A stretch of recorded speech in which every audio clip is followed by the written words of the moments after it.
Hello everyone, welcome to this video.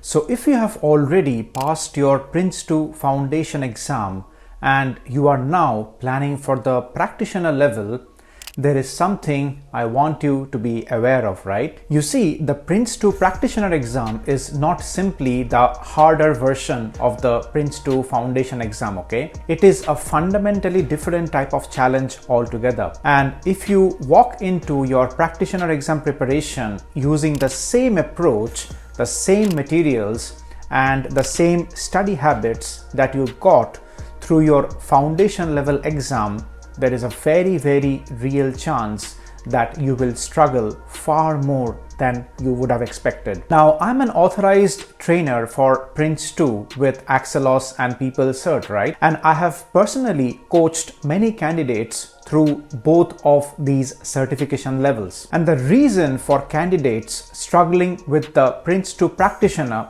even if they have found the PRINCE2 Foundation level exam as a walk in the park, comes down to mindset and strategy, okay?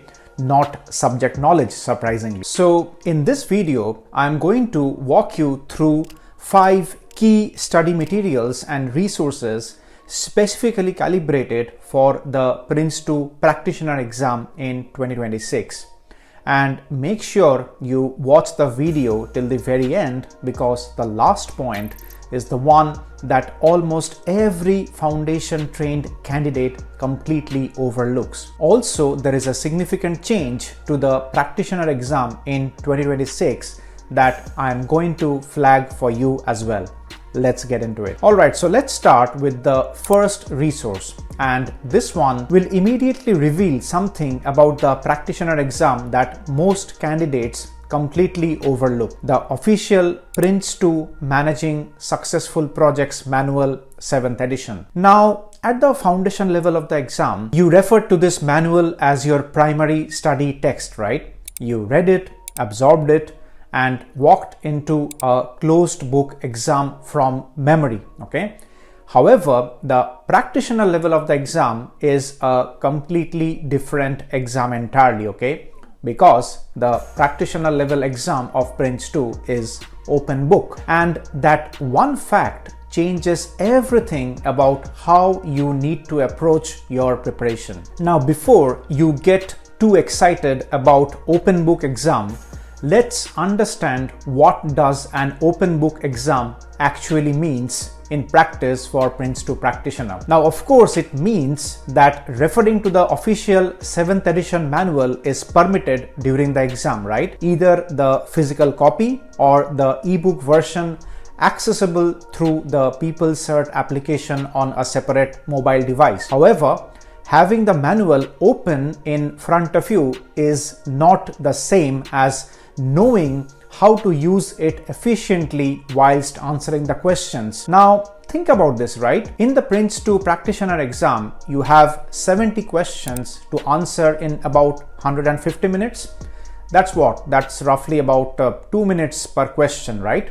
Now, if you are spending 3 to 4 minutes flipping through the manual for every goddamn single answer, the clock will run out long before you even realize, okay? So the real skill you need to build here is navigational fluency for the PRINCE2 manual. So you need to know exactly where the 7 principles sit, where each of the 7 practices begins, where the management products are defined, and where the processes and activities are described. So you are training your eyes and acumen to learn where to look for answers based on the scenario that will be provided to you as part of your exam. Now, if you have enrolled through an accredited training organization, the official ebook version of the manual will have been included as part of your training program anyways, okay? So practicing how to find references within the manual for a particular scenario-based question is what should be becoming your second nature. And let me tell you that this will be becoming the single biggest differentiator for your performance in the PRINCE2 Practitioner exam. Alright, moving on to the second resource, and this one is about how you structure your learning specifically for the practitioner level of the exam, which is through an ATO approved training. Now, an ATO or authorized training organization is a provider officially accredited by Axelos and PeopleCert to deliver PRINCE2 certification programs. Now, my training organization is an ATO as well, but here is where it gets interesting, right? The value of an ATO provided training at practitioner level goes well beyond simply receiving your exam voucher through the ATO, right? And let me tell you, that is completely a different ball game that you might have compared to what you might have experienced through an ATO provided training for your PRINCE2 Foundation level. Okay, so don't try to mix up between the two. Okay, now what does a good practitioner training program actually look like through an ATO? It walks you through scenario application. Okay, think about the questions you will face in the exam. They will not be asking you what a risk register is. Okay, they will be presenting you with live project situations and asking whether a specific action is appropriate, inappropriate, or needs tailoring. Now, that is a very different application skill, and that is precisely what an ATO delivered practitioner training is designed to build. Now, look, honestly, you can prepare for any exam via self-study, right? I'm not asking you to consider an ATO approved training just because I'm an ATO, right? Let me be very clear. And the reason for that is because even if you prepare for the PRINCE2 exam via self-study, at some point in time during the journey, you will have to reach out to an ATO to book your exam, because you just can't book the exam by yourself without paying a very high markup on the exam fees if you try to purchase the voucher directly from PeopleCert, okay? And that is fortunately or unfortunately how the PRINCE2 exam is structured. So going through an ATO will firstly give you a big discount on the exam fees, and secondly might as well provide you with appropriate guidance and tailoring needed for your exam preparation, because it's quite obvious, right, that a structured ATO program is not something you can easily replicate on your own. Now let's move on to the third resource, and this is where most practitioner candidates either build genuine confidence or starts to panic. Scenario-based mock exams. Now, the practitioner exam consists of 70 questions across a single project scenario, right? And you have about 150 minutes to work through the questions, right? The pass marks is 60%, which means you need to answer at least 42 questions correctly. And every single question will be asking you to apply PRINCE2 to a specific situation, okay? So it is not just a plain recall or definition based exam as we have discussed. So what does that mean for how you would practice, right? Obviously, it means generic question banks designed for foundation will not serve you here, unfortunately. You need scenario-based practitioner mocks that mirror the actual exam format and the type of questions. Think about working through a full scenario booklet under timed conditions with the manual open, exactly as you will do on your exam day. That is the environment you need to rehearse and replicate and simulate over and over again. Now, here is where something I want you to pay very close attention, right? It is not the number of mocks you complete that matters the most. It is what you do after each one of them. Every incorrect answer needs a proper analysis. Why was the correct answer correct? Why was your answer incorrect? What does the manual actually say about this situation? That level of deliberate review is where the real practitioner level learning happens. So a useful benchmark to aim for practice questions or mock simulations could be consistently scoring above 70%, okay? That gives you a healthy buffer above the 60% pass marks when exam day stress also enters the equation. which you can't simulate at a home level or at a preparation level, unfortunately. Now, any ATO program that you register for will have scenario-based mocks available to you, okay?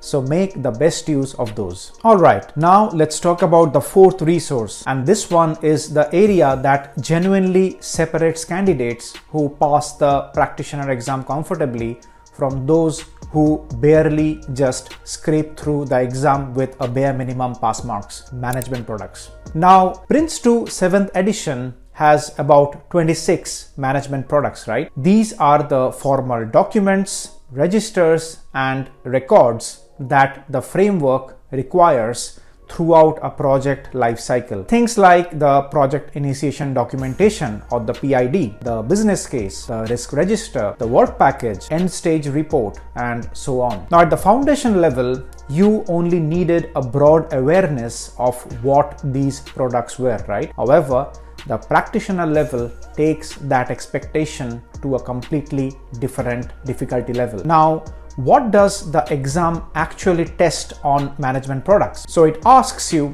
to apply them, plain and simple. Think about a scenario where a project is mid-stage and the project manager needs to escalate an issue to the project board. Which product captures that? Who prepares it? What information does it contain?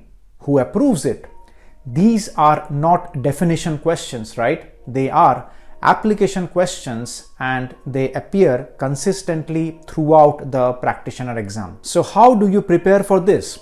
You need to work through each of the 26 management products methodically. For each one, understand its purpose, when it is created or updated, who is responsible for it, and how it connects to the 7 processes and the practices. Your ATO training materials should be covering this in depth. However, your learning should focus going even beyond the training and building your own summary reference, which is the most effective revising technique at this level. So you might maintain an error log or a notebook just to capture the key essence of these management products. All right, and now the fifth and the final resource, and this one is really about what to actively leave behind or unlearn rather than what to pick up whilst preparing for the PRINCE2 Practitioner exam, and that is your foundation level study habits. Now, I know this might seem counterintuitive to you, okay? But the mindset and the study approach that got you through the foundation level exam